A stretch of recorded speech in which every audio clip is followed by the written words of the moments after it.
Drawing এর সময় আপনি হয়তো খেয়াল করে দেখেছেন যে অনেকবার যে ডান দিকের নিচের এই কোনায় এই জায়গাটুকুতে অনেক সময় অনেক মেসেজ শো করে। এই মেসেজগুলো আসলে নোটিফিকেশন টুল বার বলা হয়। এইখান থেকে আপনাকে মেসেজগুলো শো করে এবং এটা ইয়েলো একটা বারে এটা শো করে, পপ আপ বারে। তো এখানে আমি ওইটা কিভাবে আমি কন্ট্রোল করব সেটা, ওইটার উপর যে আমাদের একটা কন্ট্রোল আছে সেটা নিয়ে আমি আপনাদের সাথে কথা বলছি। এখানে আমি এখানে যদিও কোনো ড্রয়িং নাই, এটাকে আমি যদি প্লট সেটিং এ যে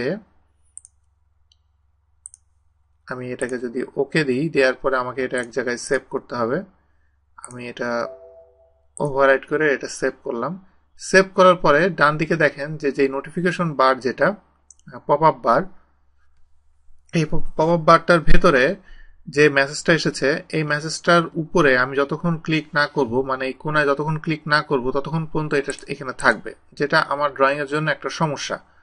কারণ অনেক সময় অনেক ইনফরমেশন আছে যে কোনায় থেকে যায়, তো এটা আমার দেখতে সমস্যা হবে। তো এটাকে আমি কিভাবে কন্ট্রোল করব সেটা আমি আপনাদেরকে দেখাচ্ছি।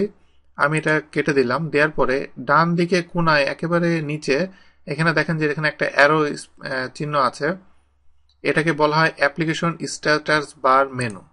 এটাতে আমি ক্লিক করার পরে ট্রে সেটিং এ ঢুকলে এটার ভিতরে আছে যে ডিসপ্লে টাইমে যাওয়ার পর আমি এটা যদি 5 সেকেন্ড দিই, 5 সেকেন্ড দেওয়ার পর আমি ওকে দিলাম, দেওয়ার পরে আমি আবার প্লট সেটিং এ যেয়ে সেম কাজটাই করছি। করার পরে আমি যদি ওকে দিই,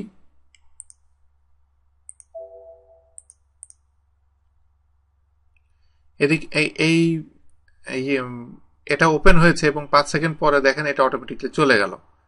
এভাবে আপনি আপনার ইচ্ছা মতো আপনি কন্ট্রোল করতে পারবেন।